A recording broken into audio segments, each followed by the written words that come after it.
할렐루야. 네. 오늘은 출애굽기 말씀을 통해서 덫인가 축복의 통로인가 이런 제목으로 같이 한번 말씀을 나누도록 하겠습니다. 제가 고양시에 살지 않았다면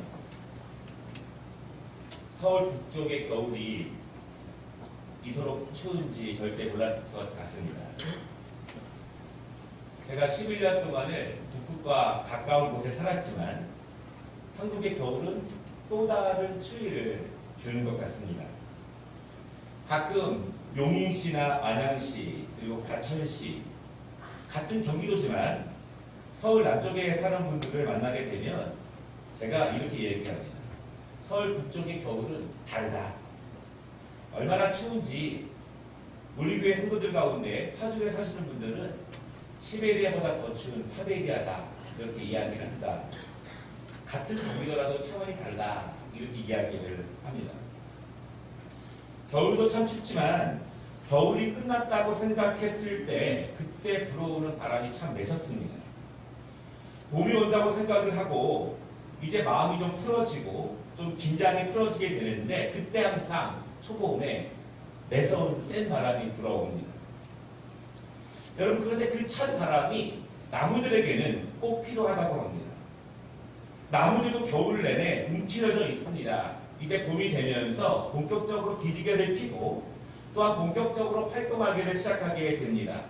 겨울 내내 움츠러졌고 말라버린 가지에 영양분들을 공급해야 되는데 거기에서 싹이 나고 다시 잎이 열리고 다시 꽃이 피어야 하는데 초봄에 강한 그 바람이 움츠렸던 나무들이 기지개를 펴고 그리고 뿌리 안에 있었던 그 영양분들을 위로 올리는데 큰 도움을 준다고 합니다.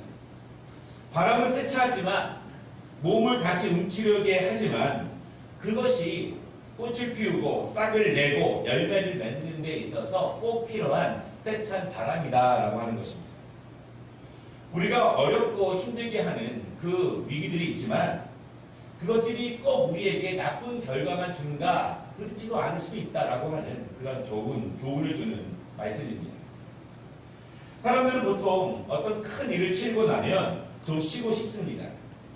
이제 편안하게 좀 앞길이 열렸으면 하는 바람들이 있는데요. 믿음의 사람들도 마찬가지입니다. 우리가 열심히 기도해야 되고 힘을 모아야 되고 함께 협력해서 크고 어려운 일을 잘 극복했습니다.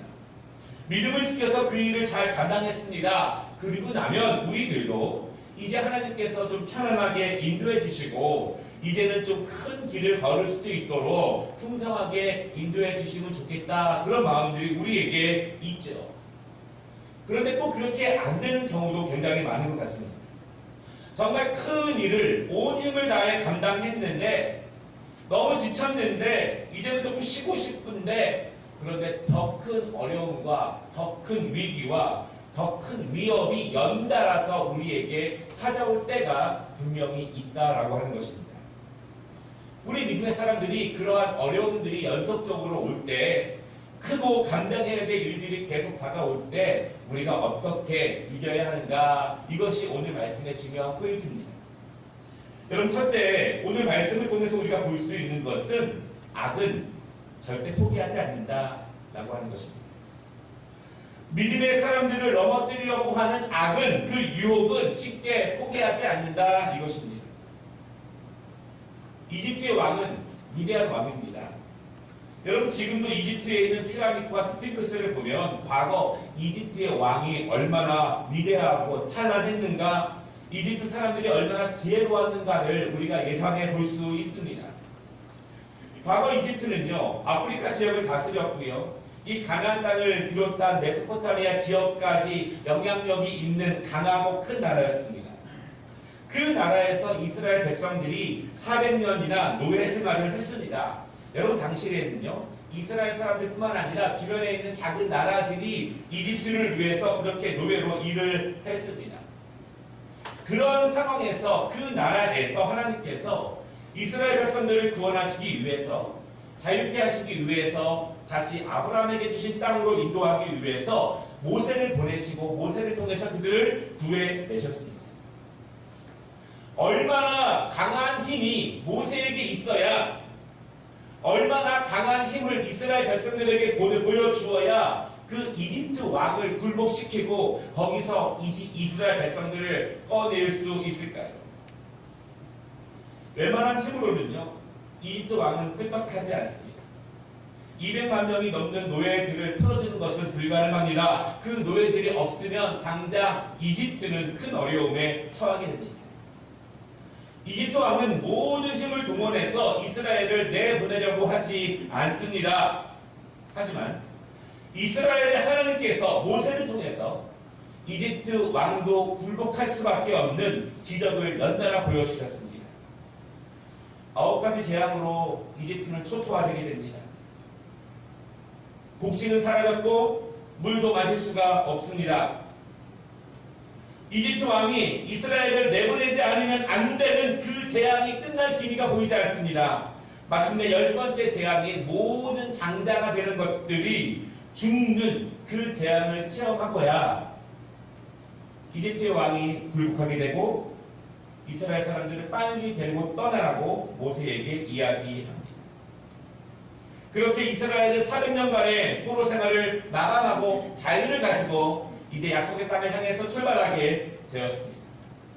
이제 모든 고생은 끝난 것 같습니다. 우리 할아버지의 아버지의 그 아버지부터 계속됐던 그 억눌림과 포로 생활이 끝난 것 같습니다.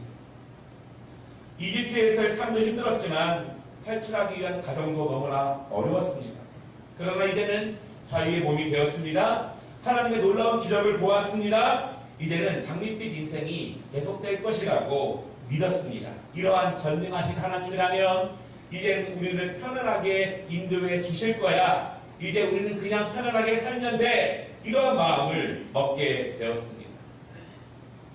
여러분, 그런데요, 그것이 끝이 아니었습니다.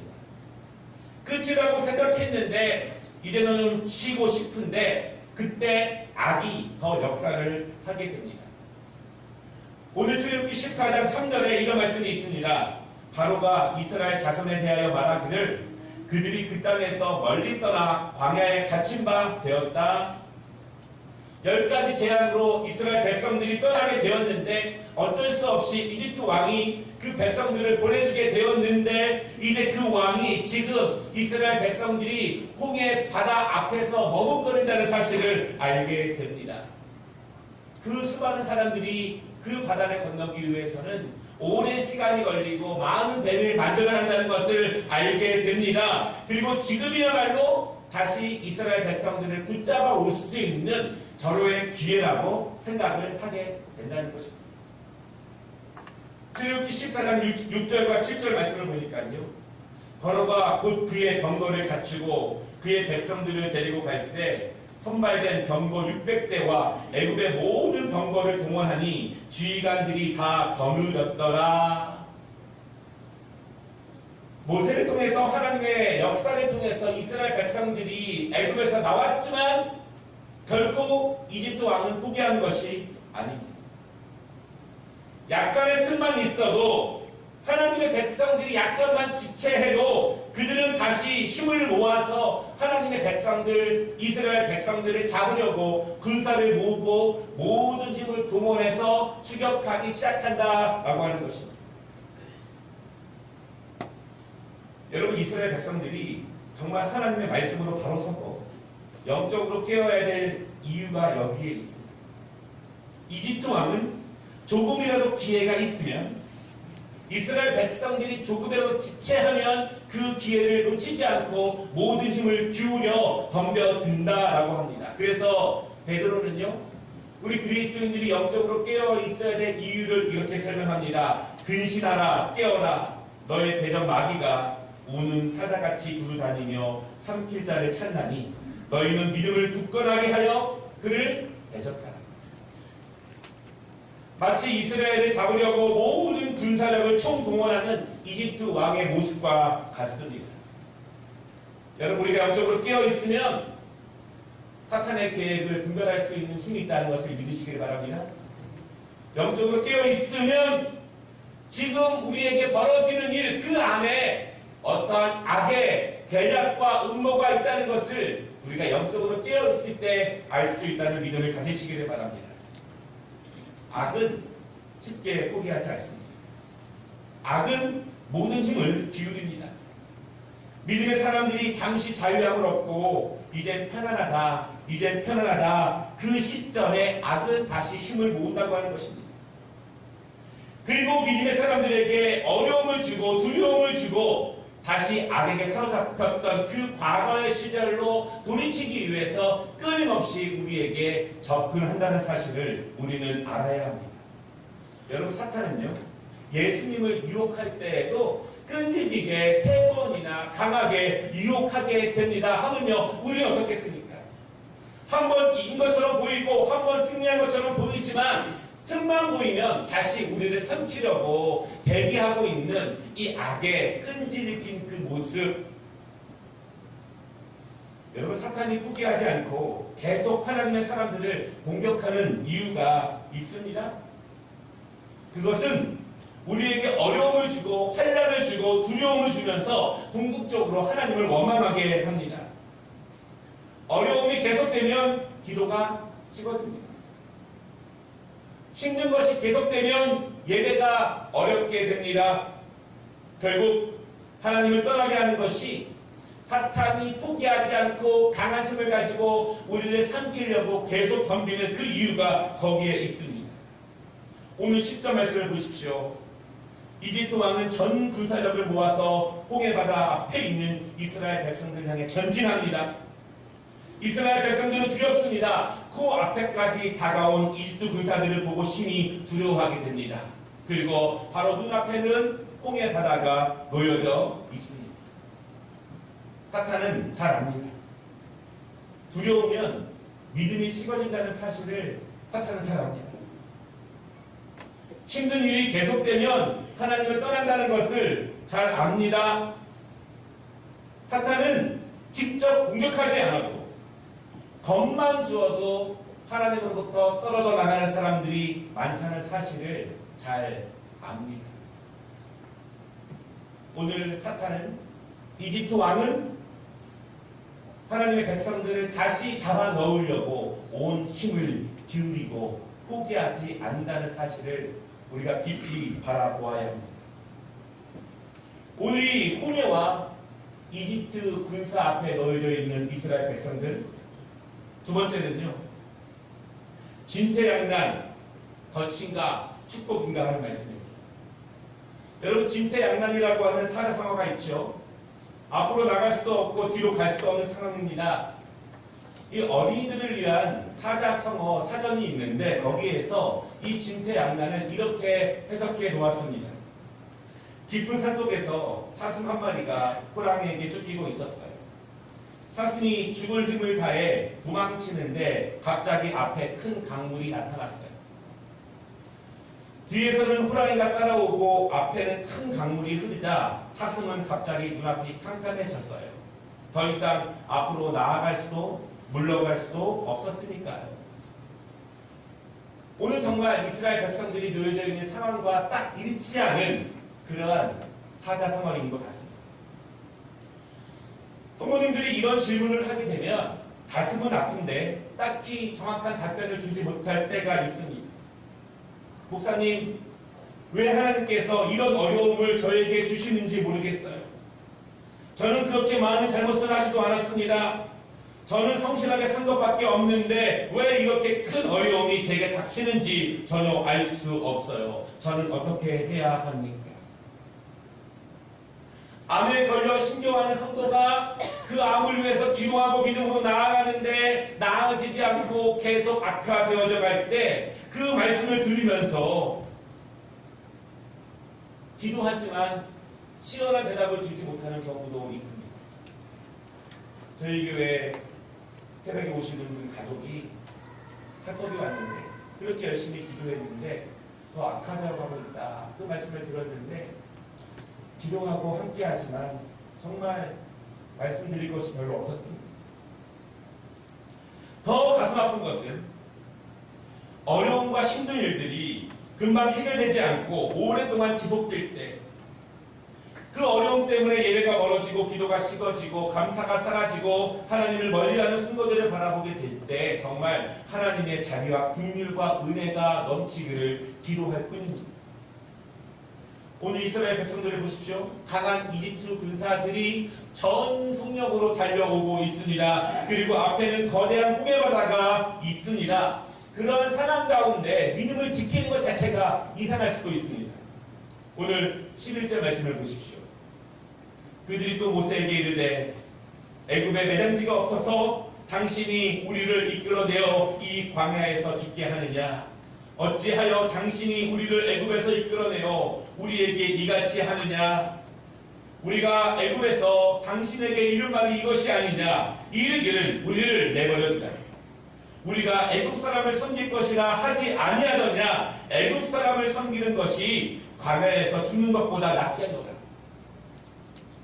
여러분, 처음 신앙생활을 하면 하나님의 은혜로 강건해지고 열리고 풍성해지는 은혜도 있지만 처음 신앙생활을 하고 열심히 하려고 하면, 기도하려고 하면 어려움들이 계속 넘쳐납니다. 왜냐하면 사탄은, 악은 이 사람이 온전히 그리스도 안에서 충만해지기 전에 다시 원래 그 상태로 되돌려 놓으려고 예수 믿으니 몸이 아프고 예수 믿으니 길이 막히고 그러한 어려움을 계속 준다라고 하는 것입니다. 오늘 이스라엘 백성들이 진퇴양난의 상황 가운데 그들이 할 수 있는 것은요, 가장 거칠고 모진 말을 사용하여 모세를 원망합니다. 곧 하나님을 원망하는 것입니다. 모세와 함께 나온 것, 가보지 않은 약속의 땅을 향해 출발한 것 그 자체를 원망하고 후회합니다. 예수 믿은 것 자체를 원망하고 후회하는 사람들도 있다라고 하는 것입니다. 여러분, 믿음이 무엇입니까? 믿음은 소망입니다. 믿으십니까? 믿음이 있다는 증거는 소망을 가지고 살아갑니다. 그것이 믿음입니다. 소망이 있다는 것은 지금 현재가 전부가 아니다라고 하는 것입니다. 소망이 있으면 인내하고 참을 수 있습니다. 소망이 있으면 버틸 수 있는 힘이 있습니다. 왜냐하면 지금의 어려움의 끝이 아니기 때문입니다. 미국의 유명한 크리스찬 문학가 피르냔 씨가 이런 글을 썼습니다. 평생 힘든 가정에 태어나서 고난과 어려움과 역경을 당하면서 인생에 있어서 한 번도 풍요로움과 강건함을 누리지 못하고 그 인생을 마감하는 자가, 그 친구가 그에게 물어봅니다. 하나님이 계시다면 이것이 우리의 마지막입니까? 그때 그 피르냔 씨가 말합니다. 이 땅에서의 삶이 마지막이 아닙니다. 왜냐하면 우리는 부활의 영화로운 삶이 있기 때문입니다. 이 땅에서의 고난은 잠깐입니다. 하나님 나라에서 더욱더 큰 영화로운 그것을 소망으로, 믿음으로 붙잡으십시오. 믿음이 있다는 것은, 소망이 있다는 것은 현재가 전부가 아니라고 하는 것입니다. 지금 진퇴양난으로 온 상황이 적으로 둘러싸여 있어도 그것이 끝이 아니라는 믿음을 갖는 것입니다. 그래서 바울은 고난받는 초대교회 성도들에게 이렇게 말합니다. 생각건대 현재의 고난은 장차 우리에게 나타날 영광과 좋게 비교할 수 없도다. 소망이 있으면, 소망을 붙잡으면 견딜 수 있고 버틸 수 있고 인내할 수 있습니다. 사랑하는 여러분, 그 소망과 믿음을 붙잡으시기를 바랍니다.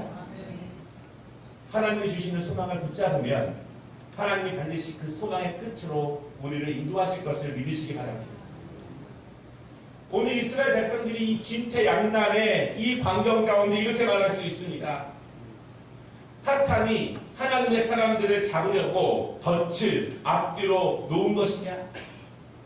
하나의 덫으로도 부족해서 앞뒤로 완벽하게 나아갈 길을 막아놓고 그리스도인들을 잡으려고 만반의 준비를 다한 것이냐? 이스라엘 백성들에게는 그렇습니다. 그 백성들은 눈에 보이는 군사들이 두렵고 앞에 보이는 홍해바다는 더욱더 두렵습니다. 그들이 할 수 있는 것이 아무것도 없습니다. 여러분, 혹시 우리에게는 이런 일이 없는가요? 진퇴양난의 어려움이 우리의 이야기일 수도 있습니다. 잘하려고 했는데, 열심히 하려고 했는데, 충성하려고 했는데 내 마음과 다르게 내 앞에 놓여져 있는 장애물들이 너무 높고 내 앞에 파인 구덩이가 너무 깊습니다. 내가 게을러서, 내가 실수투성이라서 그런 것도 아닌데 나는 최선을 다해서 열심히 했는데 그럼에도 불구하고 내 앞에, 내 뒤에, 내 옆에 수많은 장애물과 구덩이가 너무 깊고 크게 놓여져 있을 수 있습니다. 자꾸 이런 일이 생기면 힘을 잃게 됩니다. 하나하나 포기하게 됩니다. 절망하게 됩니다. 의욕을 잃게 되고 하나님을 원망하고 하나님으로부터 떠나가게 됩니다. 아무리 결심하고 출발했지만, 하나님의 능력을 보고 경험했지만 나에게 이러한 고난이 계속되면 우리의 믿음은 식어질 수밖에 없다는 사실입니다. 이스라엘 백성들은요, 그 고난 앞에 넘어지기 일보 직전입니다. 그 덫에 발을 집어넣고 이제 덫에 걸리기 일보 직전의 그 상황입니다. 여러분, 그때 우리는 모세의 선포를 주목해 보아야 합니다. 바로의 군대와 홍해로 사방이 막혀 있을 때 모세가 선포합니다. 13절, 너희는 두려워하지 말고 가만히 서서 여호와께서 오늘 너희를 위하여 행하시는 구원을 보라. 너희가 오늘 본 애굽 사람을 영원히 다시 보지 아니하리라. 여러분 믿으십니까? 모세가 선포합니다. 이집트의 군대가 우리를 두렵게 한다. 그러나 겁내지 말아라. 큰 홍해바다가 우리를 앞길을 막고 있다. 그러나 두려워하지 말아라. 오늘 우리 앞에 놓여있는 그 큰 대적들은 우리를 잡아먹을 덫이 아니요 우리를 죽이려는 올무가 아니라 하나님께서 오늘 우리에게 큰 구원의 역사를 보이시려고 예배하신 축복의 통로, 능력의 통로이다. 믿으십니까? 모세가 그렇게 선포하고 있습니다.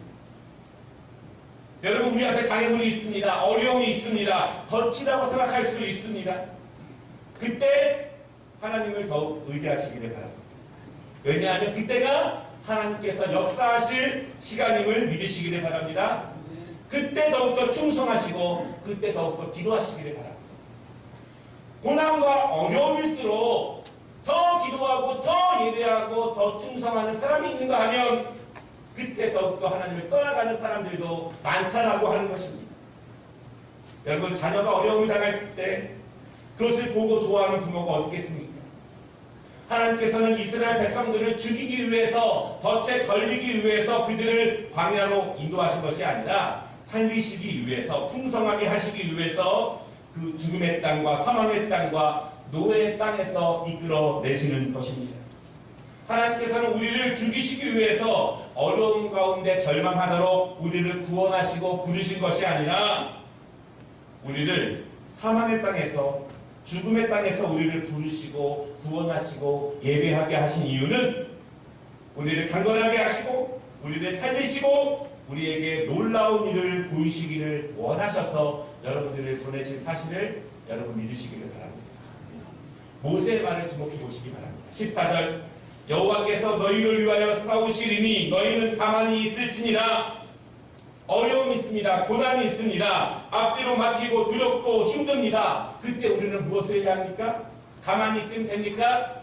아닙니다. 가만히 있는데, 가만히 있으면서 우리는 전심으로 기도해야 되고 전심으로 찬양해야 되고 전심으로 하나님을 의지해야 합니다.